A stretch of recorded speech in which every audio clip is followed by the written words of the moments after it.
আজকের ভিডিও শুরু হইতেছে যে আমি রাত্র 11:44 আগরতলা থেকে আইতেছি কেলিগা। যাই হোক, যেমনি ডেইলি শুরু হয়। তো হ্যালো ফ্রেন্ডস, আমি পূজাতে ভট্টাচার্য আর আমি আজকে আবার লয়ে গেছি আমার নতুন একটা ভিডিও, যেটার মধ্যে আমি কইতাছি যে কি করি আমি সারাদিনে। যেরকম ডেইলি রুটিন, ঘর গোছানি, মুখ ধোয়া, এগুলো তো করলামই। আজকে পূজার ফুল নেওয়ার লেগা বৌদি তারার ছাদে গেছিলাম আমাদের মালিকের। এত সুন্দর লাগে জায়গার, মানে পুরো ফুলে ভর্তি। আমি তো পাইয়া ঠাকুর লেগেছে, ফুল টুল পারলাম, পায়রা ঠাকুর দিলাম, দিয়া তারপরে যেহেতু এটা সোমবারের ভিডিও আসিল, তো পূজা টুজা দিয়ে সব কাম শেষ করে আমি আমবাসা পড়াইতে দিতাম। তো ওইটা আমি ঠাকুর দিয়া দিলাম, দিয়া আমরা হেরে চা দিলাম, দিয়া আমরা ভাবছি ওই দিন পান্তা ভাত খামু। আগের দিন রাত্রেবেলা ডাইলের বড়া আসলো, ডাইলের বড়া দিয়া। তো বাসন টাসন ধুইয়া আমি ইয়ে করলাম। আর সোয়াবিন তরকারি বানাইতে আসলো, যেটা বানানি হয়েছে না শেষ পর্যন্ত, এটা অন্য কথা।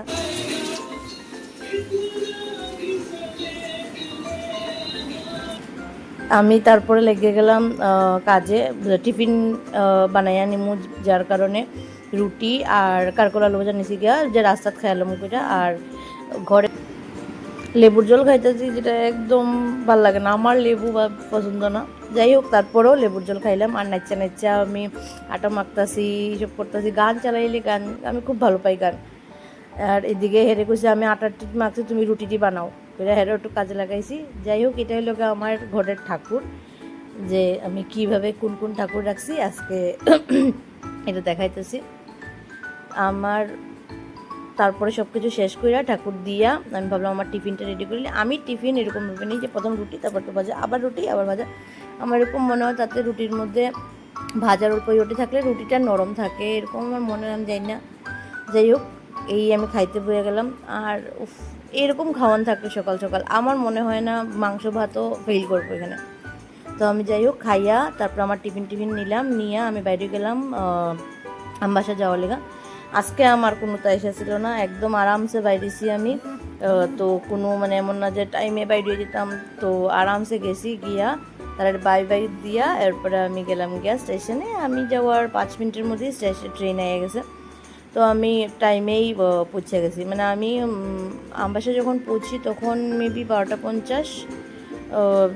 আর ট্রেনে উঠে এত পেটে বেদনা করতেছে যে হাজমোলা খাইতে লাগছে। আমি আমবাসায় পড়ছি।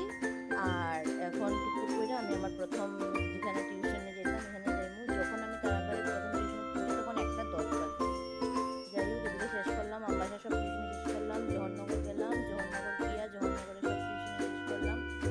আবার আমবাসা আইলাম, আমবাসা শেষ হয়েছিল না।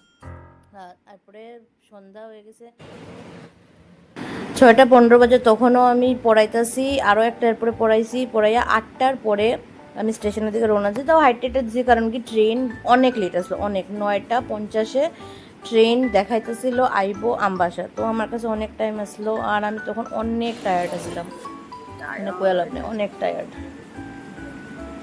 যাই হোক, ফাইনালি ট্রেন আইসা না হলো।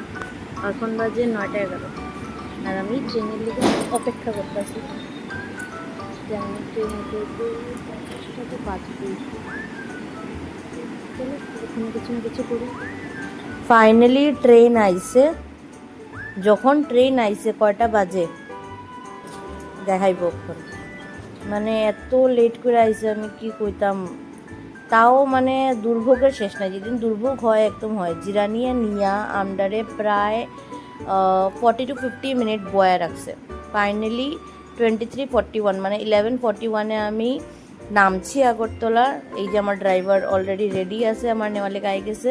যখন আমি বাড়িতে পৌঁছতে 12টা বাজছে। তারপরে 12টা বাজার পরে ঘরে আইসি, খাইছি। তো মানে আপনি বুঝতেই পারতেছেন কয়টা। আর নামার পরে আজকে চাঁদটা দেখার খুব সুন্দর লাগতেছিল, ভাবলাম এটারও একটা ক্লিপ নিয়ে নিই। ফাইনালি আমি বাড়িতে আইসি। আজকের ব্লগ এখানেই শেষ। That's all for today. Thank you.